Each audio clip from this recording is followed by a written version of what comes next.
మెరిసే తెల్లని చర్మం కోసం Japanese glutathione fruits flowers extract తో చేసిన ప్రిస్మాస్ గ్లూటా రోసా సోప్. అమ్మ నమస్తే. నమస్తే అమ్మా. అమ్మ సాధారణంగా మంత్రం జపిస్తే మంచి ఫలితాలు ఉంటాయని చెప్తూ ఉంటారు. అవునమ్మా. కానీ మరి అందరూ మంత్రాలతో జపించలేకపోతారు. కొంతమంది మాత్రమే ఉచ్చారణ కానీ లేకపోతే ఆ జపించే విధానం కానీ తెలుసుంటుంది. అవునమ్మా. ఎలాంటి ఫలితాలు ఉంటాయమ్మా?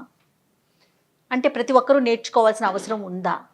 అమ్మ మంత్రాలు అన్నవి అందరికీ, సామాన్యమైనటువంటి జీవులందరికీ కూడా పెద్దగా ఎవరి చేత ఉపదేశం పొందాల్సిన అవసరం లేకుండా ఏదన్నా తలుచుకోదలుచుకుంటే ఇవ్వబడినటువంటి మంత్రాలు ఉన్నాయమ్మా.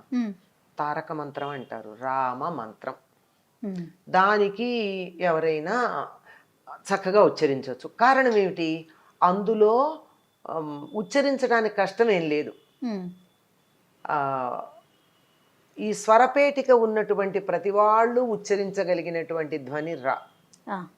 అందుకే మిగిలిన అక్షరాలన్నిటిని అకారం, ఇకారం, మకారం, టకారం అంటారు, కానీ రాని మాత్రం రకారం అనరు, రేఫ అంటారు.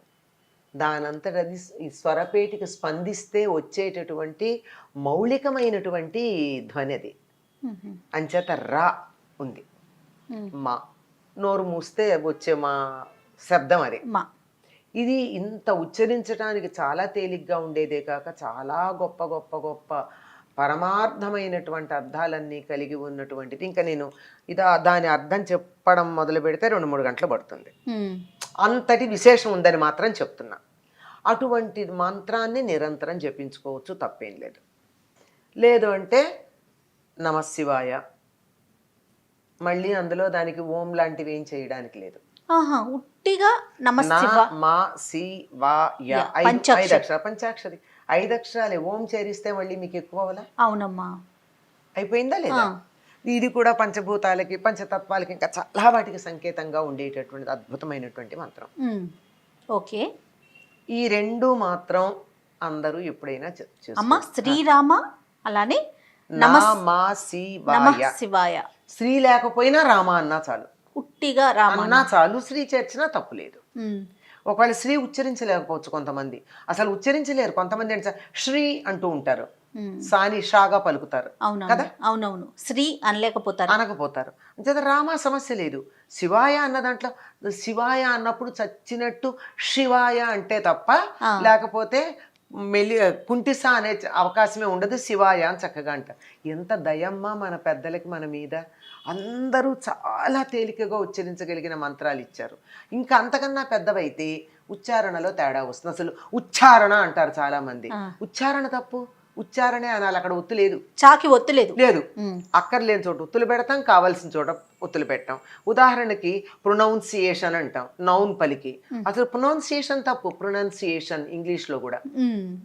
అసలు ఉచ్చారణకి సంబంధించిన 2 పదాలనే సరిగ్గా ఉచ్చరించాం మనం, అటు ఇంగ్లీష్ కానీ ఇటు తెలుగు కానీ. ఇట్లాంటిది మంత్రాలు తప్పు చదివితే ఎంత ప్రమాదం ఉంటుంది.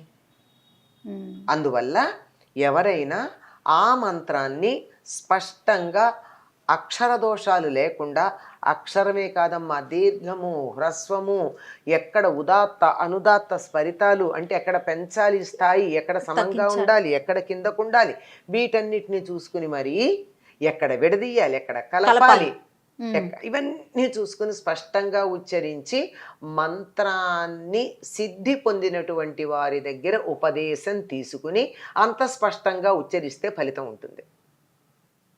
పుస్తకాల్లో చదివి ఎక్కడో విని స్క్రీన్ మీద చూసి చేస్తే అంత సరిగా ఎక్కడుంటుంది. ఉదాహరణకి చెప్తాను నేను. ఫలితం అంటారు అందరూ. ఫలితమా? కాదు కదా, ఫలితం అనాలి. మరి ఫలితం అని పలికి నాకు ఫలితం ఏమంటే దేవుడు ఇస్తాడా? ఇవ్వడు. అంటే అయ్యో దేవుడికి జాలి లేదా అంటే, జాలి ఉన్నది కనుకే నువ్వు ఫలితం అనకుండా రామ అంశాలు ఇస్తానంటున్నాడు. ఎందుకు? కష్టమైన కష్టమైన పనులకు వెళ్ళడం దేనికి? ఆ పనులు కష్టమైన పనులు, వాటి దగ్గరికి ఎందుకు ఎడుతున్నావు? తేలిగ్గా మాట్లాడండి.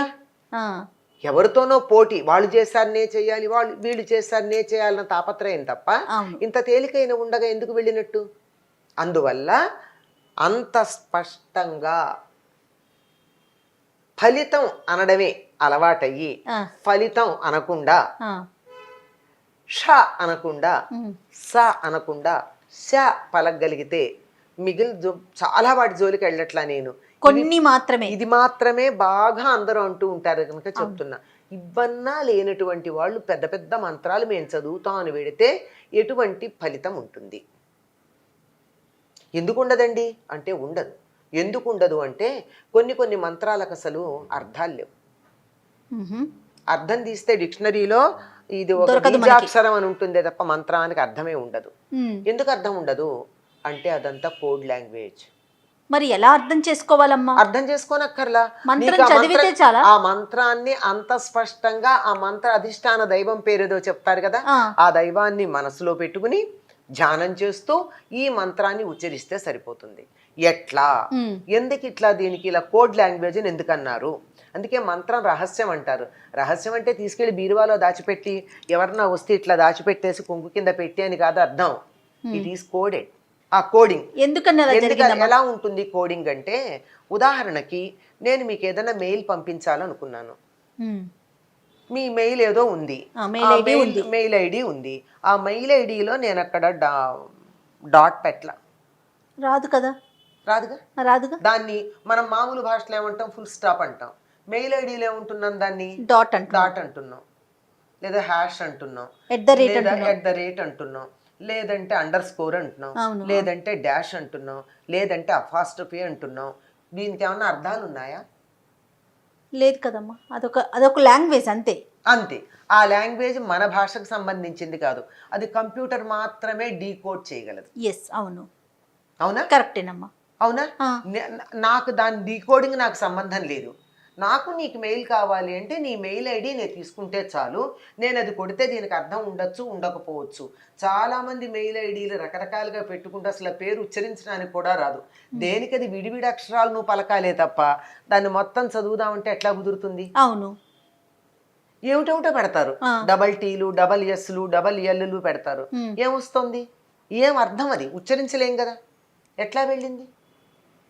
అంటే ఉన్నది మనకి ఉన్నట్లుగా తెలిసిన ఒక చిన్న యంత్రమే దానికి సంబంధించినటువంటి, నేను ఇక్కడి నుంచి అక్కడికి భావాన్ని ప్రసారం చేయాలంటే ఒక టెక్నికల్ గా ఒక కోడ్ లాంగ్వేజ్ వాడాం కదా.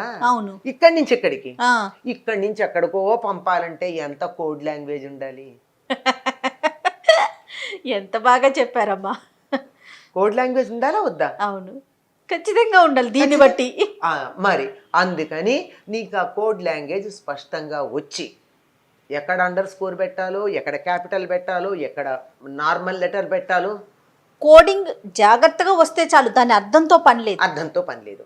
అర్థంతో ఎక్కడ పని వస్తుందంటే, ఈ ఏ దేవత గురించి నువ్వు ఈ మంత్రం చేస్తున్నావో ఆ దేవతకి సంబంధించిన ముందు ఒక ధ్యానం ఏదో ఉంటుంది ప్రతి మంత్రానికి.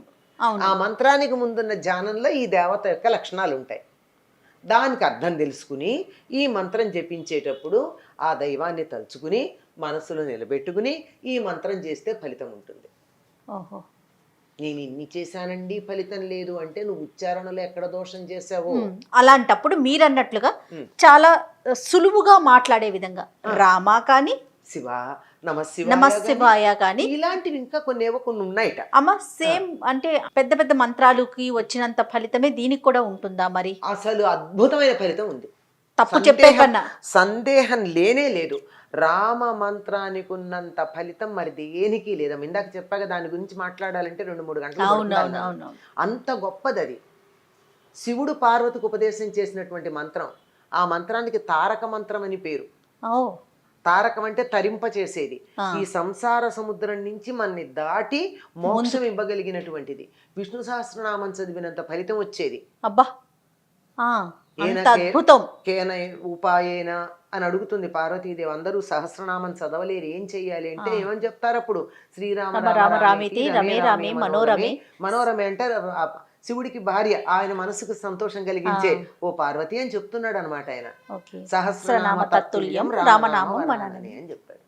మరి అటువంటి ఒక్క మంత్రం ఇంత సులువుగా మన మీద దయతో, మన మీద అపారమైనటువంటి కరుణతో, ప్రేమతో మనకి ఇవన్నీ అందిస్తే కష్టమైన దానికి కడతారు ఏంటమ్మా? ఇప్పటికే మీరు అర్థం కాదు. అన్నట్లుగా వేరే వాళ్ళు చేసేస్తున్నారు, నేను ఇది చేయలేకపోతున్నాను. రజోగుణం, ఆ. తమో గుణం, అది. ఇవి బాగా వ్యాప్తి చెంది ఉన్నాయి. సాత్వికంగా ఉంటే ఇది చాలమ్మా. సాత్వికతని అలవాటు చేసుకోవాలమ్మా. మీరు అన్నట్లు మంత్రాల దగ్గర నుంచి, దేవుడి దగ్గర నుంచి, తినే ఆహారం దగ్గర నుంచి మరీ ముఖ్యంగా ముఖ్యంగా అక్కడి నుంచే వస్తుంది అంతా. ఇది soft, sweet, happy, light. Light అంటే రెండు రకాలు, ఆ. తేలిక, వెలుగు, ఎస్, అలా ఉండాలి. తప్పకుండా అమ్మా, తప్పకుండా ఖచ్చితంగా ప్రతి ఒక్కరూ అనుసరించాలి, అవలంబించాలి కూడా. ఏదన్నా ఒక ప్రత్యేకమైన ఫలితం కోసం చాలా కష్టమైనటువంటి క్లిష్టమైనటువంటిది, ఏ దేశం కోసమో, రాజ్యం కోసమో, ప్రపంచం కోసమో, లేదా ఇప్పుడు ఉన్నటువంటి పాండమిక్ పోవడానికో ఏదన్నా చేయాలంటే తత్సంబంధమైన ప్రత్యేకమైన ఉంటాయి. వాటిని బాగా తెలిసినటువంటి వాళ్ళ దగ్గర, గురువర్యుల దగ్గర, గురువుల దగ్గర తెలుసుకోవాలి. అద్భుతం. నమస్తే అమ్మా. నమస్తే అమ్మ.